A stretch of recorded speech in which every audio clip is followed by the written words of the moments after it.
Ya, halo teman-teman. Nah, ini kita ada kasus hasil uji bilirubin positif kuat ini, positif 2, sehingga mempengaruhi warna bantalan yang lain. Bantalan yang lain berubah menjadi warna kuning. Nah, kasus bilirubin ini kadang disertai dengan urobilinogen, tapi sementara pada saat ini kasus ini urobilinogennya normal-normal saja, tidak ada kenaikan. Dan kita tahu bilirubin merupakan ditemukan dalam urin atau bilirubinuria itu merupakan kasus pertanda bahwa ini terjadi hiperbilirubinemia direct yang direct, sehingga ditemukan di dalam urin bilirubin direct yang larut dalam air. Oleh sebab itu teman-teman, selain melihat ini, tapi teman-teman juga harus melihat dulu di makroskopisnya. Bila curiga warnanya kuning tua seperti teh, itu untuk uji bilirubinnya di stick ini harus benar-benar memperhatikan. Yang paling utama diperhatikan, jadi supaya nanti tidak salah dalam hal menginterpretasi pembacaan. Secara makroskopis tadi saya lihat dalam tabung reaksi dan dalam botolnya memang warnanya kuning tua seperti air teh.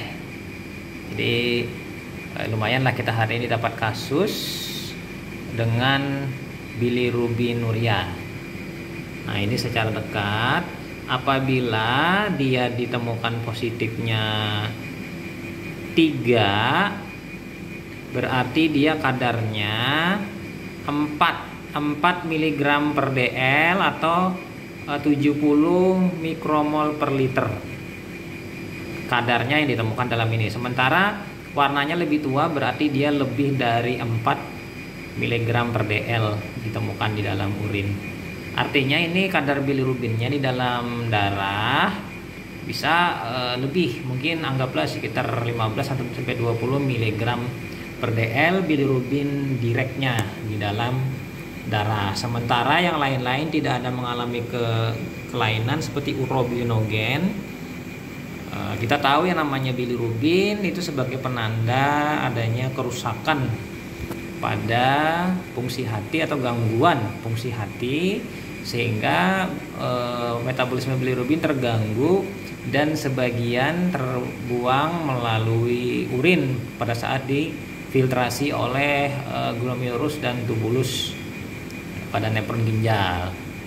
Nah, ini jadi itu saja teman-teman. Nanti kita lihat makroskopisnya.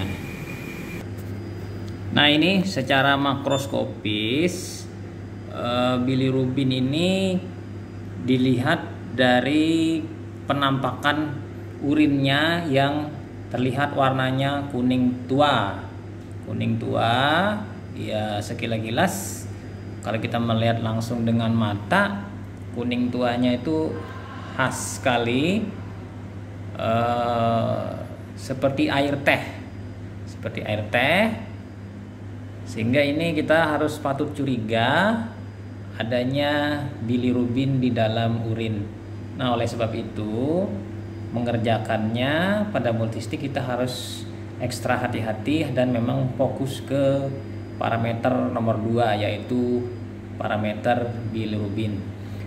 Bilirubinuria ini kalau kita misalnya menggunakan metode konvensional dengan metode Faucett, bilirubin harisan dengan reagen Faucett atau dengan cincin iodium yang terbentuk nanti warnanya hijau positifnya. Nah, ini kebetulan menggunakan multistik, jadi hasil positifnya warnanya agak merah keunguan. Ini wujudnya, teman-teman bisa melihat wujud dari urin yang mengandung bilirubin yang tinggi di dalam urin. Dan perhatikan juga teman-teman, urinnya ini jangan terkena sinar matahari langsung, karena bilirubinnya akan terurai menjadi senyawa lain oleh fotooksidasi dari sinar matahari, Sehingga pada saat kita mengujinya maka tidak ada lagi hasilnya positif, nanti akan negatif. Artinya negatif palsu. Nah, kita banding kemudian kemungkinan juga nanti teman-teman nanti si pasiennya ini akan dievaluasi ulang pemeriksaan kedua, apakah nanti ada bilirubin lagi di dalam urin nanti setelah mendapatkan pengobatan, atau dalam istilahnya itu follow up evaluasi hasil pengobatan. Sebenarnya sih saya kepengen sekali juga mengujinya ini menggunakan regen Harrison atau menggunakan cincin yodium, sehingga akan didapatkan memang benar-benar yang warnanya hijau nyata. Karena di dalam dunia kampus atau dunia sekolah, di praktikum jarang sekali menemukan spesimen yang positif bilirubin. Biasanya yang ada hanya ditemukan dalam pelayanan di rumah sakit atau di puskesmas atau di laboratorium klinik. Ya, pada saat diperlukan sampelnya tidak ada praktikum, tapi sementara tidak ada praktikum sampelnya ada. Nah, itu biasanya dilematis bagi seorang instruktur praktek untuk mendapatkan spesimen yang benar-benar positif untuk menunjukkan hasil positif ini kepada siswa atau mahasiswa praktikum. Ya, begitulah dilematisnya. Ya, nanti mudahan saya lihat dulu, mudahan ada reagennya, nanti saya coba lebih lanjut mengenai adanya bilirubin ini. Oke, itu saja teman-teman. Terima kasih atas perhatiannya. Kita lihat lagi nanti di video-video selanjutnya mengenai pemeriksaan parameter di bidang kimia klinik dan hematologi yang memang saya lebih suka ilmunya ketimbang ilmu lain di dunia teknologi laboratorium etik.